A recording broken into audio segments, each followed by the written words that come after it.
a good time to point out that Sita does sometimes mess around a little bit with these milk behaviours. Not too keen to take part. Poor old Keith looks like he's got his work cut out for him, but he's going to persist and hopefully get her involved as well. Now, sitting up, as Taj was just demonstrating, he's going to jump up there again in just a second. It looks pretty cute, but it's also a very natural behaviour. From this position, the tiger gains a distinct height advantage. It enables them to spot their prey at long distances, all whilst remaining undetected by the cover of tall grass. Now, if you didn't know, tigers are solitary and territorial animals, so in order for them to communicate with other tigers, they will leave scent markings all throughout their territory. Sitting up, as Taj was just demonstrating, a tiger will be able to access scent markings that might ordinarily be out of reach on all fours. Now, it is a very good indication of their size in this position. He's just about as tall as that. We're going to stretch him out, though, and move him into our next behaviour, one that we call a rise. So let's give him another round of applause. Great work from Taj. Now, this rise behaviour is another natural behaviour and something that you might typically see a tiger performing against the side of a tree, perhaps trying to reach scent markings that might be very high up, but it also puts them in a great position to leave a few scent markings behind. To do this, they stretch out against the tree, much like Taj is doing there with Adam, rubbing themselves all over the trunk of the tree and also cutting its bark with their very sharp hooves. Now, it also gives you the illusion that Adam's pretty strong, supporting a 200 kilo tiger up like that. That's what we'd all like you to think, but the reality is Taj can support himself on his hind legs without any help from us at all. And to demonstrate, we'll move Taj into this next behaviour, one that we call a fight stance. Now, just got to finish off that bit of milk while it went down the wrong way. And it's a little bit more difficult, this behaviour too, so Taj will probably be a little reluctant to get straight into it. Like I said, we don't ever force the cats, we simply encourage them. Taj will probably be the first one up. Looks like Sita is not going to do anything much. But once we get Taj up to the roll, Sita's going to roll over, Keith tells me. Working on that, coming on very nicely. Now, once we get Taj up into the fight stance, guys, basically he'll be standing on his hind legs, supporting himself using only those legs, stretching out about as high as he was before when he's reached out against Adam. Now, when he ends up like that, it frees up the front paws. We call it a fight stance because tigers will use it to their advantage in an aggressive situation to knock their opponent to the ground. Here he goes, up on the hind legs. Let's give him a clap. Using his tail as well to add a little bit of extra support, much like a kangaroo might do in this position. Now, we call it a fight stance because that's the position tigers will adopt when they fight or do battle. As I mentioned, the objective is to knock their opponent to the ground where they can inflict a killing bite using their very powerful canine teeth. Now, in my hand here is a replica of a tiger's canine tooth. As you can see, guys, it's very big, about 14 centimetres from the root right down to the tip of the tooth. Let's give Sita a big round of applause. Great work from her. Now, like I said, this is just a replica, guys. What we would like to demonstrate is the real deal. Adam's going to show you Taj's pearly whites while Keith keeps moving through those behaviours with Sita, and eventually she'll show off those teeth as well. Now, what you'll notice here is that half of the canine tooth is exposed. That other half is embedded deep into the tiger's skull to provide a nice firm grip. What you probably can't see is that the exposed portion of tooth has a number of grooves that run right down to its tip. Now, the grooves allow air to travel between the tooth and the flesh of the tiger's prey, which makes it easy for them to readjust their grip.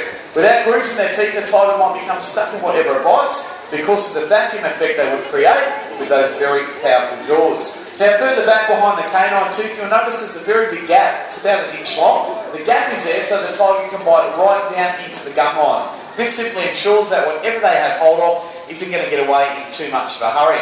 Further back behind the gap, you'll also see a series of carnassial teeth. Now, unlike us, tigers can't chew their food. Their teeth or their jaw is designed to move up and down like a pair of scissors. They slice off pieces of meat, which they then swallow whole. So they're not capable of chewing. But one more look at those pearly whites, guys. Let's give Sita and Taj a big round of applause.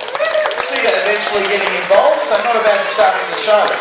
What we're going to do is step things up, and to do this, it's fairly simple. We just start introducing pieces of meat as rewards. Now, by increasing the tiger's rewards, we in turn increase their motivation and allows us to show you a few more spectacular behaviours. Now, the first of these behaviours is a jumping behaviour. We're aware tigers are capable of jumping distances of about 6 metres. Now, the length out here on Tiger Island between our logs and platforms is only 3 metres, and today, Sita might make some short work of this group of jumps. Now, she has been a little reluctant to get fully involved in this behaviour over recent weeks. She's got a bit of a crack in one of her front pads. It does slow her down a little bit. You might see her there jumping up there, having a bit of a limp on it.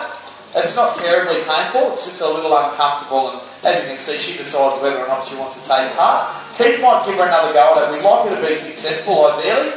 And if she doesn't want to, if she doesn't want to take part, we'll get her out of the way, and this big white tiger over here will be more than happy to jump a few platforms for some chicken and red meat. If she's not looking too keen, what we don't want is for her to just decide I'm going to have a bit of a lay down or a sleep up here. So that won't make it very easy for Taj to take part. But Keith's going to persist, like I said, and hopefully get her involved. Mentioned earlier, we don't force them, guys, just encourage. Doesn't look like she's too keen though today. Keith's going to take her back down, and we might give Taj a go on this one. Now you can see there, see her a little bit tender on that paddle. I think she might be playing up for it a bit so she doesn't have to jump platforms. Taj is looking pretty keen, so check him out, guys. As he makes his way across the platforms, watch his tail. Not only will he use his big powerful tails to maintain balance and stability, but also to generate, oh wow, this is exciting. Also to generate momentum as he jumps. Once we get him across, we'll see he flicks his tail directly over his back when he jumps, just as you saw there, and you'll see again now. The average weight thrown forward beat just a couple of kilos, makes jumps like these a little bit simpler for a nearly 200 kilo tiger like Taj.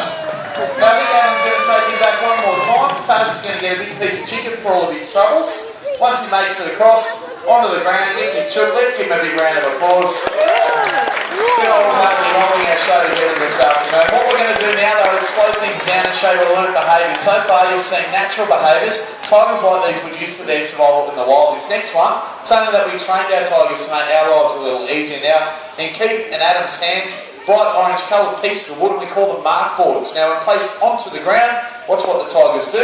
They walk over to those points and simply place their front feet on them. Now, it's a very simple form of training, and one that the tigers are usually happy to be involved in. Even cedar, as you can see, it requires very little effort in return for a few food rewards. Now, it proves very useful if we want to perform veterinary or husbandry checks on our tigers. The catch, of course, is that our vet doesn't have the same relationship with the tigers that we obviously do. So, by incorporating mark training, helps keep the tigers focused elsewhere so our vet can move in. It also proves very handy when the tigers are involved in film and television work. Now, typically in those situations, the tigers are exposed to a number of distractions they might never have experienced before in the past. So, by incorporating mark training, helps keep the tigers focused on us and under our control while they are in these very new environments. And during filming, if we need to move a tiger from one point to another, we do so by placing 2 or more mark boards on the ground. Now, with a slight cue, the tigers will move from point A to B or from mark to mark, just as Taj and Cedar are demonstrating at the moment.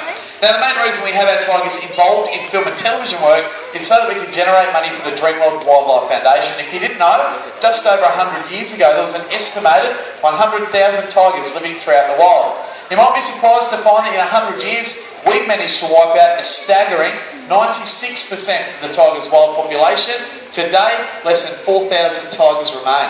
Of those remaining tigers, we're still losing between 1 to 5 each day, mainly due to habitat loss and destruction, but unfortunately also a result of poaching. Now, through our program, we support a number of organisations that work in the field throughout Asia, not only supplying information that the tiger's body parts are of no medicinal benefit, but of course of the need to conserve the natural habitat. And as you can imagine, it's work that we are very proud of, and work that some of you might also like to help us with. You certainly can.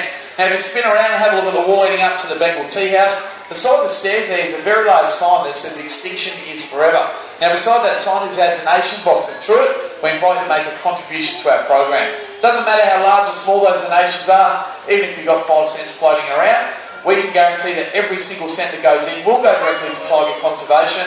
There are no administrative charges deducted from those donations, so it's a very good way to help. Now, like I said, guys, we are all about tiger conservation, but we're also here about showing you some pretty amazing tiger behaviour. So who out there would like to see Cedar climb a tree? About 5 or 6 people. Thanks, guys. Come on, guys, who wants to see a tiger climb a tree? That's great.